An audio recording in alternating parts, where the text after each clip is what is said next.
오늘은 창세기 15장 말씀을 함께 보려고 하는데요. 15장 본문 말씀입니다.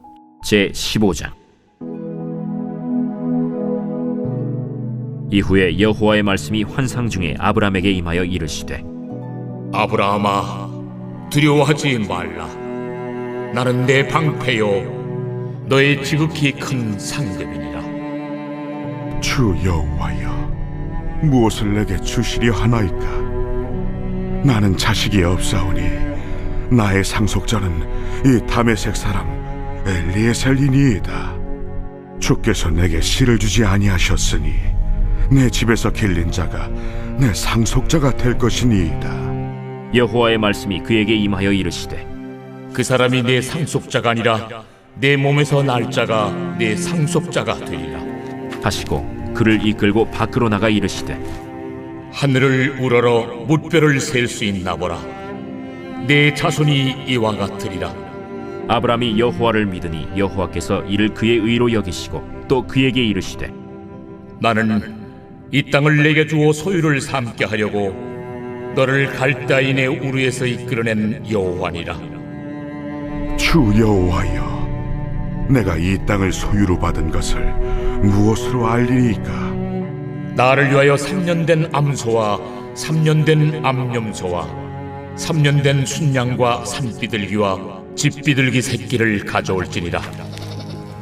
아브람이 그 모든 것을 가져다가 그 중간을 쪼개고 그 쪼갠 것을 마주 대하여 놓고 그 새는 쪼개지 아니하였으며, 솔개가 그 사체 위에 내릴 때에는 아브람이 쫓았더라.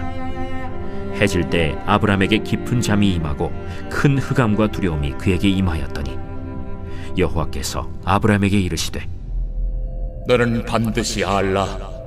네 자손이 이방에서 객이 되어 그들을 섬기겠고 그들은 400년 동안 내 자손을 괴롭히리니 그들이 섬기는 나라를 내가 징벌할지며 그 후에 내 자손이 큰 재물을 이끌고 나오리라. 너는 장수하다가 평안히 조상에게로 돌아가 장세될 것이요 내 자손은 4대 만에 이 땅으로 돌아오리니 이는 아모리 족속의 죄악이 아직 가득 차지 아니함이니라. 해가 져서 어두울 때 연기 나는 화로가 보이며 타는 횃불이 쪼갠 고기 사이로 지나더라. 그날에 여호와께서 아브람과 더불어 언약을 세워 이르시되, 내가 이 땅을 애굽 강에서부터 그 큰 강 유브라데까지 네 자손에게 주노니 곧 겐 족속과 그니스 족속과 간문 족속과 헷 족속과 브리스 족속과 르바 족속과 아무리 족속과 가나안 족속과 기르가스 족속과 여부스 족속의 땅입니다. 오늘 본문 말씀의 1절에는 이후에 라는 표현으로 시작됩니다. 그러니까 아마 이 시점은 창세기 14장에 전쟁을 마친 후 어느 한 시점을 표현합니다. 그 어느 날에 환상 중에 하나님께서 아브람에게 말씀하십니다. 두려워하지 말라. 나는 내 방패요 너의 지극히 큰 상급이라. 저는 여기서 오늘 두 개의 단어를 중심으로 보려고 하는데요. 하나는 방패라는 단어입니다.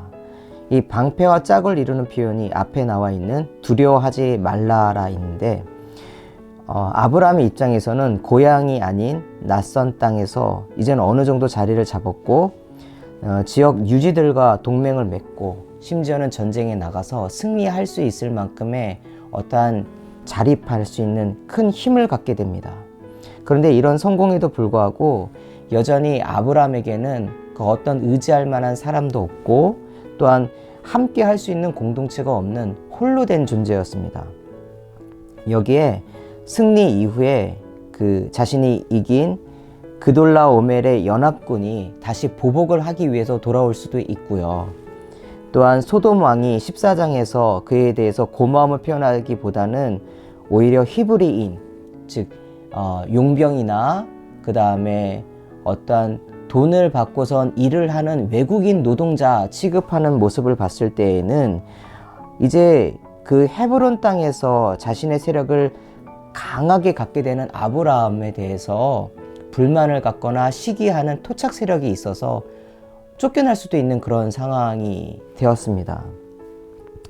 이러한 저러한 그 걱정과 근심들이 분명히 있었을 것이고, 나이가 젊었을 때에는 가진 것이 없기 때문에 다른 곳에서도 뭔가 할 수 있겠다라고 생각하겠지만, 이제는 나이도 많이 들었고 이젠 자신의 손에 가진 것도 많이 되어 있는데, 지금에 있는 상황 속에서 생계형 두려움, 생계형 걱정, 이런 것들이 아브라함에게 갖게 된 거죠.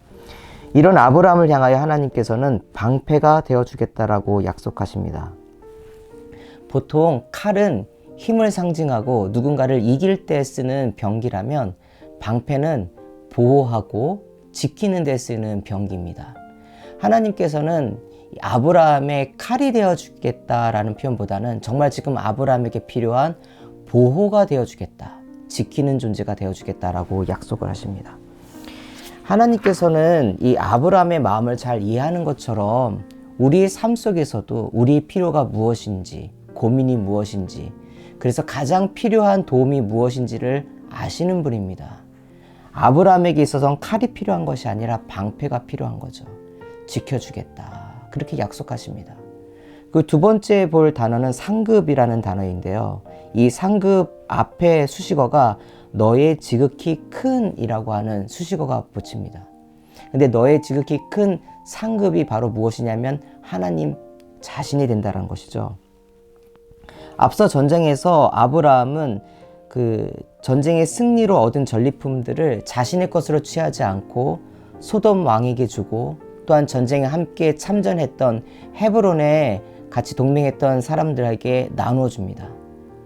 왜 그렇게 할 수 있었냐면, 나는 그런 거 없어도 살 수 있어, 그런 거 필요 없어 라고 하는 자신만의 가치관도 있고요. 나는 이런 거 없이도 지금까지 잘 살아왔다라고 하는 하나님을 향한 믿음이 있었기 때문에 그게 가능합니다. 근데 그럼에도 불구하고 허전한 마음은 있는 거죠. 그 재물이 나에겐 필요 없어요. 명예도 필요 없어요. 근데 뭔가 허전한 거예요. 왜 허전했을까? 그것은 바로 자신의 다음 그 대를 이어갈 상속자가 없었기 때문에 그렇습니다.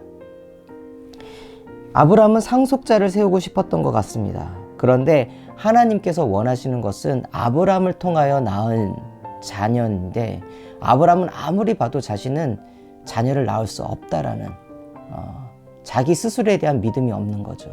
그래서 하나님께 묻습니다. 나는 상속자가 필요합니다. 근데 나는 나이가 많기 때문에 자녀를 낳을 수 없으니까 우리 집에 있는 충성된 하인, 그 하인이 나의 상속자가 되기를 원합니다. 그 상속자의 이름은 엘리에셀입니다. 아브라함의 믿음, 그리고 아브라함의 한계, 이게 동시에 여기 같이 들어가 있는데요. 우선 한계는 무엇이냐면, 내가 할 수 없다, 그렇게 될 때에는 사람의 방법을 찾게 됩니다. 하나님의 때가 있고 하나님의 시간이 있는데 우리의 시간과 우리의 때와는 다르거든요.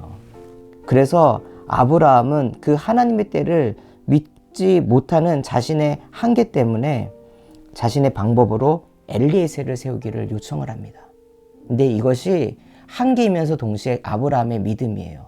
왜냐하면 아브라함은 상속자를 세우고 싶어서 내가 이 사람이 상속자입니다, 미리 세워놓고 하나님 앞에 내가 이렇게 했습니다 라고 얘기를 할 수도 있었을 텐데, 하나님의 때를 계속 기다린 거예요. 그래서 하나님 앞에 하나님이 내게 자녀를 주겠다라고 약속을 한다거나 아니면 어떤 말이 나오면, 하나님 내가 그렇게 믿지를 못하니까 엘리에셀을 세우고 싶습니다, 하나님께 허락을 구하는 장면이 나옵니다. 부족하지만 아브라함은 믿음이 있었어요. 자신이 어떠한 결정을 내릴 때에도 그 결정에 대해서 하나님이 예스 해야지만 하겠다라고 하는 그런 신앙이 있었습니다. 그 모습이 여기 보여요. 우리도 어떤 삶의 속에서 한계를 만나게 될 때, 그리고 미래에 대한 불확실함으로 인하여 두려움을 느끼게 될 때, 나 스스로 해결해야 된다는 조급함을 가질 수가 있습니다. 근데 그 조급함을 가지는 순간에 아브라함과 우리의 차이점이 있다면, 아브라함은 그 조급함 속에서도 하나님 앞에 허락을 구하는 그런 시간을 갖고 있다는 것이고, 우리는 보통은 그 조급함이 생기면 먼저 일을 해버리고 난 다음에 하나님 앞에 그렇게 했습니다라고 보고할 때가 있죠. 오늘 하나님께서 창세기 15장 1절이지만 이 1절 안에 그 시작의 포인트는 무엇이냐면, 아브라함은 여전히 두렵고 힘들지만 하나님을 기다리는 사람이고 하나님의 응답을 요청하는 사람이었다라는 것이에요. 이런 믿음이 있습니다. 근데 이런 믿음이 있지만 여전히 이것을 하나님께서 하실 수 있을 것인가 라고 하는 의심과 여전히 자기 안에서 자기 자신을 믿지 못하는 불안감이 있죠. 그래서 하나님께서 그에게 약속을 하십니다. 그 약속의 말씀을 보면은 17절 말씀을 보겠는데요. 해가 져서 어두울 때에 연기나는 화로가 보이며 타는 횃불이 쪼갠 고기 사이로 지나더라. 고대에 여러 계약 방식이 있는데 이 쪼개진 재물 사이로 지나가는 것을 저주계약이라고 일명 부릅니다. 왜 저주계약이냐고 하면 이 계약을 지키지 않았을 때에 지금 재물이 반으로 쪼개진 것처럼 너도 그런 죽임을 당할 것이다 라는 것이죠. 그래서 이 저주계약인데 수많은 계약 방식 중에 하나님께서는 이 저주계약 방식을 씁니다. 그런데 계약으로 하지 않고 뭐라고 하냐면은 언약을 맺는다, 언약을 세운다라는 표현을 쓰십니다. 언약이라고 하는 것은 언약을 맺는 사람의 전적인 헌신을 약속을 하는 건데요. 갑과 을에 있어서 전적인 헌신을 약속하는 사람 보통 무엇일까요? 갑이 아니라 을에 해당되는 존재가 보통 그렇게 합니다. 하나님과 아브라함 사이에서 누가 갑일까요? 누가 봐도 능력 있는 하나님이신데 하나님이 그 계약 사이로 지나가십니다. 그게 17절 말씀이에요. 연기나는 화로가 보이며 타는 횃불이 쪼갠 고기 사이로 지나더라. 하나님께서 그 계약을, 그 언약을 하시고 약속하시고 지키시겠다라고 하시는 거죠. 아브라함에게 너가 그렇게 지켜라 라고 하지를 않으셔요. 우리에게도 마찬가지입니다. 하나님께서 하신 약속의 말씀들이 성경에 있죠. 근데 그 말씀을 우리가 믿지 못할 때가 많이 있는데 하나님은 본인이 직접 그 약속의 주체가 되시고 그것을 지키시겠다라고 아브라함에게 약속하신 것처럼 오늘 우리에게도 약속하십니다. 아브라함은 그리고 난 다음에 듣는 말씀이 있어요. 땅을 줄 텐데 400년이 지나야 된다. 4대가 지나야 된다. 즉 지금이 아니라 네 후손 때에 그 땅이 너의 땅이, 너의 후손의 땅이 될 것이다 라고 약속을 하시죠. 하나님의 때랑 우리의 때는 다릅니다. 후손도 마찬가지입니다. 엘리에셀을 세우고 싶지만 하나님께서는 아브라함을 통하여 낳은 자손을 후손으로 삼겠다라고 약속을 하십니다. 이게 바로 하나님의 약속이에요. 우리 눈에는 보이지 않다 할지라도 하나님은 우리에게 이미 보이는 약속을 말씀을 통해서 하셨습니다. 이 약속은 우리가 지키는 것이 아니라 지킬 수 있는 능력이 되시는 하나님께서 지키십니다. 그렇기 때문에 오늘을 살며 우리가 하나님을 믿고 살아가는 우리의 삶의 태도가 아브라함의 모습이 되기를 간절히 저는 원합니다. 우리의 삶 속에서 낙심이 되고 두려운 순간들이 많이 있습니다. 미래는 항상 불확실합니다. 그러나 그 불확실한 속에서도 믿음의 사람은 하나님의 약속을 믿고 살아갑니다. 오늘 말씀을 정리하면서 아브라함과 같이 혹은 답답함과 근심에 빠져 있는 성도님들이 계시다면 우리가 하나님을 포기하지 않는다면 하나님은 결코 우리를 포기하지 않으시는 분이시다라는 것을 믿음으로 고백하며 사는 그런 신앙인이 되었으면 좋겠습니다. 또한 하나님께서는 아브라함과 언약을 세우시듯 우리와 말씀을 통하여 언약을 세워가시며 그 세우신 언약을 지키시는 분이십니다. 그런 믿음으로 오늘의 삶을 살아갈 수 있는 그러한 믿음의 사람, 믿음의 자녀 되기를 간절히 소원하면서 오늘 말씀의 은혜 마치도록 하겠습니다.